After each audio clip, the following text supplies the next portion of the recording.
Cloudcast Media presents from the massive studios in Raleigh, North Carolina. This is the Cloudcast with Aaron Delp and Brian Gracely, bringing you the best of cloud computing from around the world. Welcome back to the Cloudcast. I'm your host, Brian Gracely, and today we're going to dive into a topic that's been getting a lot of publicity lately, a lot of talk in the news lately, because there's a lot going on around standards and integrations, and we're going to dive into data. We're going to dive into, the fact that, so many of the things that we do every day, sometimes we take them for granted, but so much of them are based on our application's ability to collect data, to be able to sort it efficiently, and to allow us to, really kind of dig into, how can we ask it questions? How can it help us provide context around things? And so really excited today to have Alex Merced, who is Senior Tech Evangelist at Dremio, joining us today. Not only that, but also author of Data Lakehouse, Apache Iceberg, the Definitive Guide ebook. Alex, really excited to have you on the show. Really excited to dig into this topic today.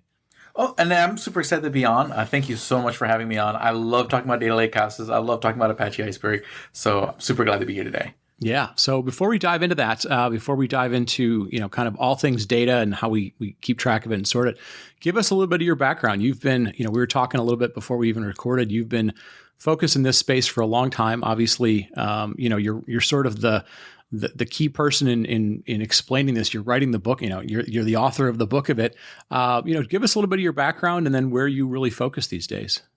Got it. Yeah, I've had a really odd journey, but the long and short of it is I did spend about a decade before I wasn't even in tech, basically training people in the financial industry. So right there, I was already kind of taking really complex ideas and trying to make them really accessible, really understandable. Eventually, I decided to go to where, my passion really lied, which was in technology, and became a software developer for a period of time. And then I found myself gravitating a lot towards working with like database modeling and database optimization and helping people like optimize the use of their CRMs. So I started getting more into the data space.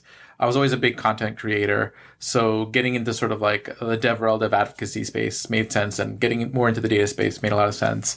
So I ended up here where I got to really kind of be at the forefront of this sort of data lakehouse trend. So the last 3 years I've been at Dremio, just basically trying to keep my finger on the pulse of like all the technologies going around in this space and getting hands-on with those technologies, helping people understand sort of the trends and things to think about with these technologies, and sort of just really be sort of that voice to keep people aware of what's going on. Yeah, no, that's very, very cool. No, it is a big, complicated space. So it's great to have people who, love and are passionate about, not only the technology, but also training people, teaching people about it, trying to take the complex and make it simple. So excited to have you on. It's been a little while since we've talked about data lakehouses. I looked, it's been probably more than a year. So I'm going to start with something simple. And I told you up front, like I apologize for some of the simplicity, but give us a little bit of background on this space. So if you had to sort of paint the picture for somebody, where are we with data lakehouses? What are the sort of big challenges that they're trying to solve? And, what are some of the trends that people should be aware of? Got it. Okay, so I'll start off with just sort of a story to kind of set up what is a data lakehouse, and then we'll get into sort of like the problems it solves. But to really appreciate data lakehouses, we need to know what came before. Yep. And traditionally what we use is like databases, data warehouses, and they would abstract certain things from us. So they would abstract for us how the data is stored. How do we recognize that data as like table A and table B? How do we know that there's all these different tables? How do we catalog these tables? And how do I take an SQL query, parse it, create an execution plan, and execute that query? All that stuff was just nicely done for us in these boxes. Mm-hmm. And that works out great. The problem is that all these pieces are all sort of very vertically integrated to each other. So like each system works differently. So if I need multiple systems, then I need to copy my data into those multiple systems, leading into the situation where I have to do extra work to move that data. I have consistency challenges in making sure that the data is the same in all these systems. And all that movement also delays me getting the data to the end result, whether it's a BI dashboard or training an AI ML model, whatever that end goal is. Yep. So the idea was, how about we only have one copy of the data? And one sort of place where we have data that's kind of accessible to all of our tools is the data lake. And the concept of the data lake is really just your storage layer. So you're storing data as files, whether they're CSV files, JSON files, Parquet files. The problem is you don't get the same kind of guarantees, those ACID guarantees that you would get in a database there, because you're accessing the data as files, not as tables. Yep. So when you go back and insert those missing layers, the idea of, hey, how about we look at the data as tables through a table formats like Apache Iceberg, or, how do we track the listing of those tables through a catalog like a Nessie or Apache Polaris? You add those layers in, you do get all those guarantees again. And now you can interact with your data lake in the same way you would interact with a data warehouse or a database. Thus, that data lake becomes the data lake house. And that solves, one, the issue of, hey, I can now use many tools with the same copy of the data. It's going to end up being a consistent version of that data. I'm moving the data less, so I'm getting the data faster. And overall, I'm also spending a lot less because there's a lot less compute work, a lot less storage that needs to be done. And since I'm not moving the data, there's also those egress fees that might happen. So I'm basically overall fixing my whole data world quite a bit. Okay. So let me kind of poke at that a little bit. So one of the original problems was, you would do a query of some data set, you'd get back an answer, but it didn't always have all the context that you wanted, right? Like you said, it was sort of narrowed to that one vertical silo that maybe the original application or the original data set was. So it was like, okay, let's try and bring all of our data together. Hence the idea of Data Lakehouse. You mentioned, you have the struggle of, well, everything was sort of kept in different formats and so forth. Apache Iceberg comes along. It's trying to provide a common, kind of interface, if you will, or common format to this, an open format for doing this. Do you essentially is Data Lakehouse essentially replacing databases then, or is it more of an augmentation of databases? If you're thinking, is that the right way to think about what you're doing? Yeah, it's very much kind of going in that direction. I wouldn't say it's replacing databases in the way that, if I think of databases more for like application type workloads, that's not necessarily changing. But when I think of like data warehouses for analytical type workloads, that is changing. Even most data warehouse providers are moving in this direction, where they're allowing you to use their tools to access things like Apache Iceberg tables, because they realize that, they still want people using their tools, but they're really realizing that the demand is to really just have a single sort of master copy of your data. Okay. And so everyone's kind of building in that kind of functionality right now. Okay. So this is far less about sort of like transactions and more about analytics and being able to pull large amounts of information to do research and all sorts of things along those lines. Okay. Makes a ton of sense. Makes a ton of sense. What are the typical integrations that you're seeing, with data lakehouses? I mean, is it more about sort of languages? Is it more about other data sources? What are the types of things once you've established a data lakehouse that you're having to integrate with, or how do you even think about integrations at that point? I mean, at the end of the day, the main there's the two key pieces to really for that lakehouse that are going to determine which tools you can use with your lakehouse and integrate into your lakehouse. It's really going to be that table format. Which in this case, I usually talk about Apache Iceberg. And then two, the catalog, which is, I typically talk about like Nessie or Apache Polaris. Although what's interesting in the Iceberg space is that you usually have a catalog, which could be one of many things, that tracks your tables. Okay. What Iceberg did over the last year is they developed this, what's called the Iceberg REST catalog specification, creating sort of like a uniform language for tools to talk to a catalog. Okay. So basically, this makes life a lot easier because before you may choose X catalog and it would limit you to the tools that support that catalog. Okay. But since all the catalogs can have the same interface, all catalogs can talk to all tools. So it allows that sort of very, having that sort of buffet of tools available to you quite easy nowadays, where basically anything that supports Iceberg can talk to whatever catalog you choose. And there's different reasons why you might want to choose different catalogs. For like, and there's a Nessie that actually provides like Git-like semantics to working with your Iceberg tables. There's Apache Polaris that brings things like the concept of external catalogs, where you can connect actual other catalogs to your catalog. So there's all these sort of different options that offer different benefits. And you right now is very much like that's where the focus is. I would say the industry, especially this year, there were two big events. One, Databricks purchasing a company by the name of Tabular, which was founded by the creators of Iceberg. That was a very big signal to the industry that, okay, Iceberg is here to stay. Yep. Two, Snowflake announcing Polaris. So initially it was a project announced by Snowflake. Since then they've contributed to the community. So now it's a community Apache project. Okay. But basically between those two movements of the two biggest players in the data space signal that, okay, Iceberg is sort of the way you move forward with a lakehouse. Yeah. So now you're seeing that conversation go, okay, I know I want to use Iceberg, but which catalog should I use? And that's sort of where the space is right now. Okay. Yeah, no, that's helpful because I feel like every time I sort of wander into the data space and any project I'm looking at begins with Apache, there's always like 2 options or 3 options. And it feels like, yes, there's a reason there's multiple options, but, the communities haven't sort of come together on it. So it's good to see that, like you said, the market is essentially, at least, some of the biggest players are signaling Iceberg is the direction they want to go with this. You may not necessarily choose that, but at least that's more where they're planning to go. So that's good to see. Give us some basics around Iceberg. Like, how does it fit into the bigger picture? Essentially, I think what you're saying is it is now sort of becoming the de facto open data format. It's the format that the marketplaces and the catalogs are looking. But what else is Iceberg providing in terms of what should people care about? At the end of the day, it allows you to treat pretty much any storage system to treat it like a database. So instead of having to install a full and have a continuously running database system, you can actually have basically your data files, which are typically stored in a file format called Parquet, and these metadata files, and then them combined together, a system that understands the Apache Iceberg standard can then interact them with the same asset guarantees, the ability to update schemas, all the different traditional benefits you'd expect from a database or a data warehouse system.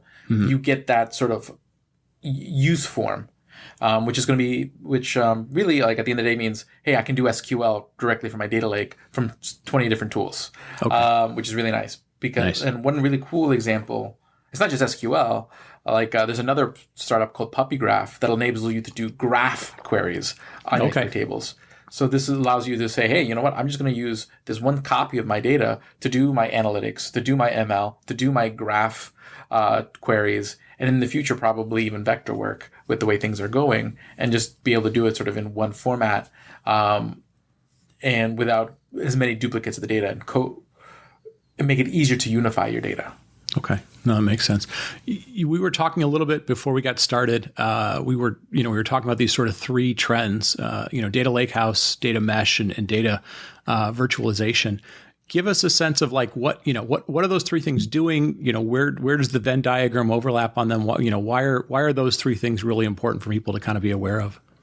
Yeah. So to me, those 3 trends really signify the really big question. The big question is, we have a lot of data. Yeah. And working with that bigger and bigger amount of data is becoming harder and harder for a variety of different reasons. And each of these trends address parts of that problem. So Data Lakehouse addresses the situation that I want to use many tools. Mm-hmm. The problem is that it requires me to make a lot of copies of my data. So by having by enabling a form where I can have one copy of my data that can interface with many tools, you've enabled a decentralization of tools that allows that scale of data. Okay. Then I'll do data mesh last. Data virtualization is a different problem in the sense that I do have a lot of data, but in different places. And the idea with data virtualization is having tools that allow me to connect to all those different places and interact with them as if they're in one place. Okay. And that also enables scale because I'm not moving the data around as much. So both of those are going to limit my data movement in different ways, either by enabling different tools or enabling many sources. And then third, data mesh is another sort of element of decentralization, but this is in the structure of how we produce data. So typically you might have a central team produce data for different business units. The problem is the company gets so big, there's so many different business lines at a point where that team may not necessarily have the context and expertise to provide not only provide the data in a useful way, but make sure that you provide the context and the knowledge and all that. So The idea is you break up the creation of that data into teams that run against sort of specific domains of expertise. And they create data products that represent that's basically you would actually have a bundles of data representing each domain. And that makes it easier to provide good quality data faster and update it faster because you have different teams working on different parts of the data. Yeah. And all of that together allows large amounts of data to be better quality, more accessible, and delivered faster. And basically, most platforms are, kind of moving in, starting to kind of recognize this. I feel fortunate that I work for a company that's kind of recognized that early and it's kind of been there. But that's sort of where I see sort of the this question of how do you handle big data going. Right, right. You hit on a couple of things that got me thinking.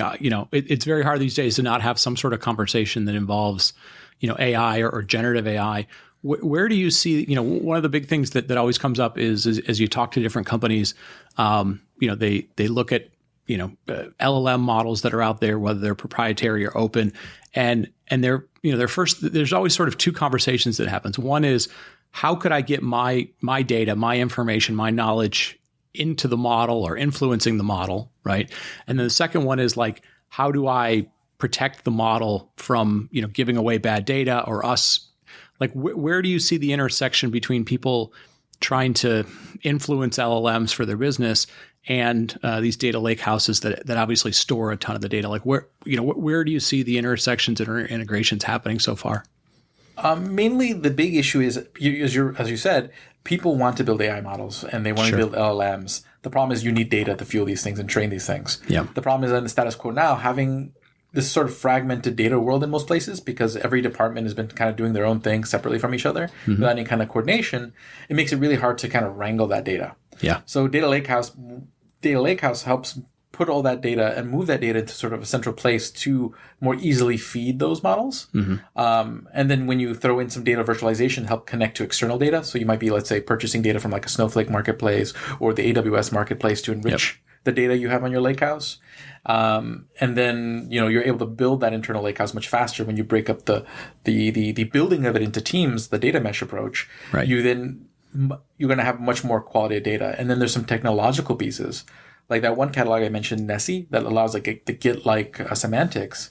That's going to allow people to, when they create data and they make changes to the data, to be able to do that on a branch and run quality checks and make CI/CD pipelines that can ensure the quality of the data before it goes into an AI/ML model for better results. Gotcha. So having data that's more accessible and produced more quickly is going to allow you to train those models faster and to see those projects to completion much better. So a lot of people want to kind of rush to that finish line of having an LLM. Yeah. But first you got to have your data house in order to really get there. Right. And that's the piece that's becoming more and more obvious to me is, the LLMs get all the headlines, but if you're not doing good data governance, you're not doing, sort of good data quality and scrubbing and everything, the LLMs essentially sort of become almost useless, or at least, partially useless in terms of what they're spitting out for you.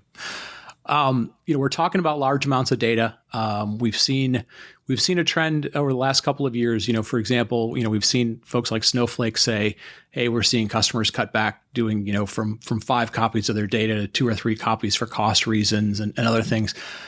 Because we're dealing with so much data, are you starting to see companies either pull that back on premises, or are they doing more work in more distributed ways where, it's not all sort of in the public cloud, there's stuff happening on-prem, or is location becoming more and more of an issue or a, consideration for this?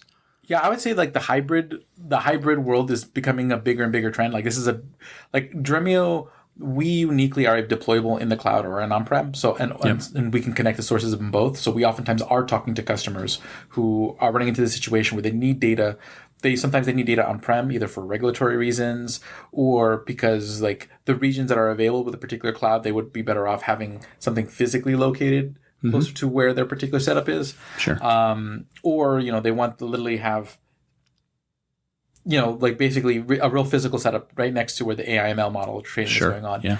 So there's a couple different reasons they see that. And then some people still want to use the cloud because the regions are there. It's much more accessible to their users. They have access to different marketplaces. Yep. So then what they'll do is they'll bring in a tool like us, Dremio, to kind of unite and be able to see all that data from one place. So you can connect your Snowflake, you can connect your on-prem MinIO data lake or something like that. So I am definitely seeing a lot more of that, and a lot more companies trying to explore that. Also for cost reasons, as you mentioned, where people are saying, okay, well, I got to a point where my scale of data and basic consumption-based pricing at a certain point is cheap when you're at a small scale, but then as you grow, it can sometimes that cost calculation becomes different. Like this is like, I remember like last year, I can't remember what company refactored all their AWS Lambdas into one big mono repo for the same reason.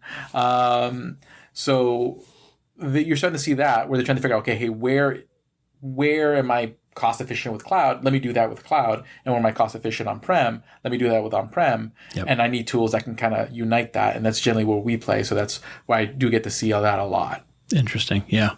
We haven't, you've done an awesome job of sort of, filling us in on the details around the market and the technologies. We haven't really talked about Dremio at all.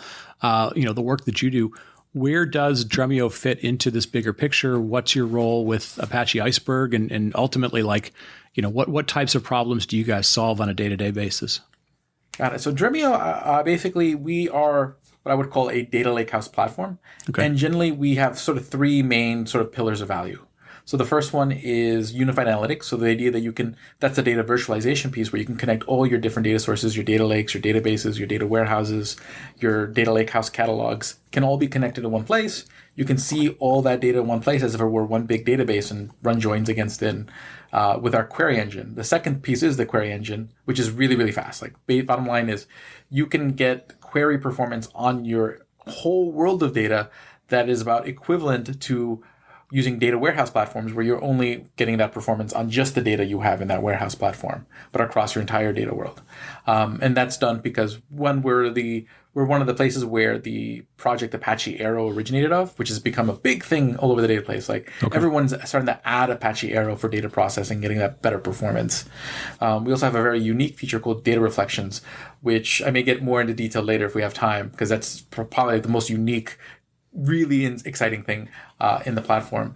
And then 3, we have lakehouse management. So if you do want a lakehouse, especially with Apache Iceberg, we try to take a lot of the work out of it in the sense that we have a catalog that's built into our product. So you can basically, you just set up and you're ready to start making tables. Our catalog can also help automate a lot of the maintenance and operational stuff that has to be done on your lake. So that way you can just focus on really just curating your data and working with your data lake as a data warehouse. So basically, along those 3 tiers, we connect all your data and make it easier to execute Lakehouse.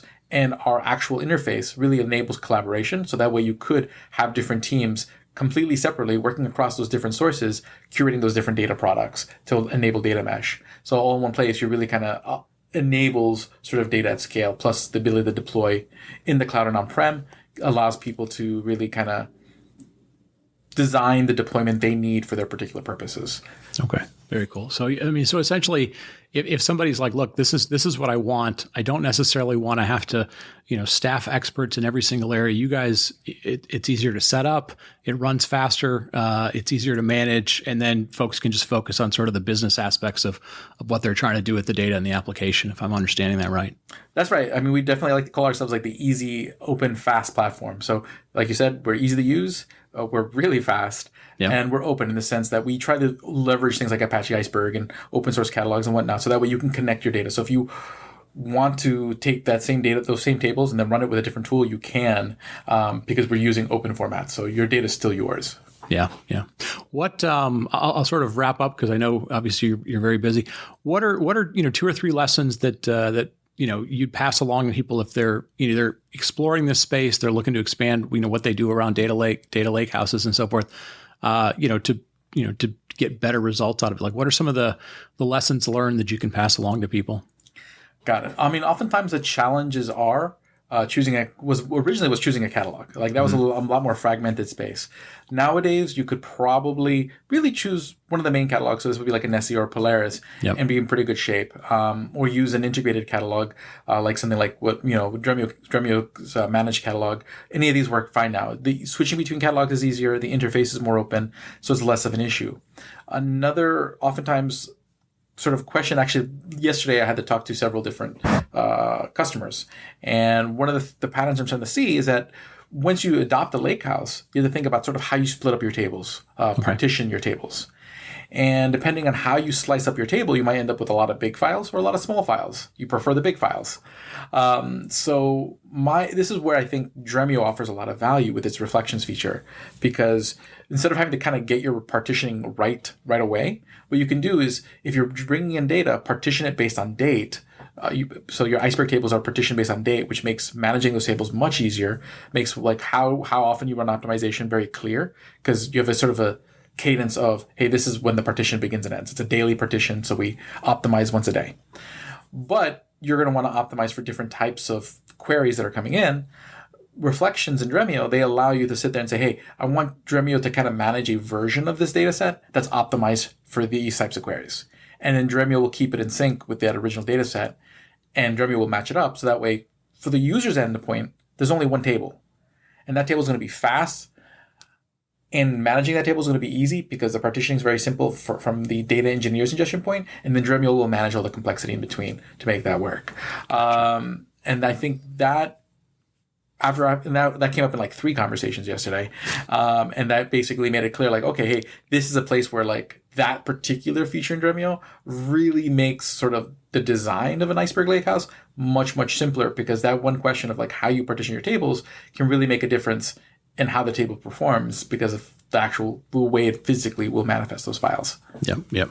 I mentioned it really briefly when we got started. You are the author of Apache Iceberg, the definitive guide. We were talking about it before. This has sort of been the last year of your life. What for anybody that goes out and grabs a copy of it, we put a link in the show notes. What are you going to get from reading the book? What are some of the sort of things that you're hoping people take away from the information in there? My thing is, I really want to encourage people to get hands-on, and there are definitely many chapters where we go painstakingly in detail to enable you to go hands-on. I'm a big fan of creating like Docker compose files, so that way you can create full-on Data Lakehouse environments on your laptop that you can play with, and that's included in the book. I also have written several blogs where I've done that, so if you look up my whole blog history, you'll find plenty of tutorials. But main thing is I encourage people to get hands-on. When you read the book, you will get hands-on. You will get a better idea of the landscape and the decisions you have to make to architect that lakehouse. If that's something you need, you hit that scale of data where this becomes necessary.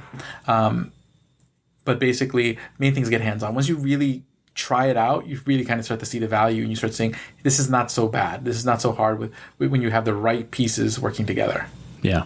No, good stuff. Alex, I'm going to wrap it up there because we could go into a ton of detail, a little bit tough to do on the podcast and audio medium, but we're going to put a ton of links in the show notes for folks, everything from the blogs that you have, the book, a bunch of the Apache projects.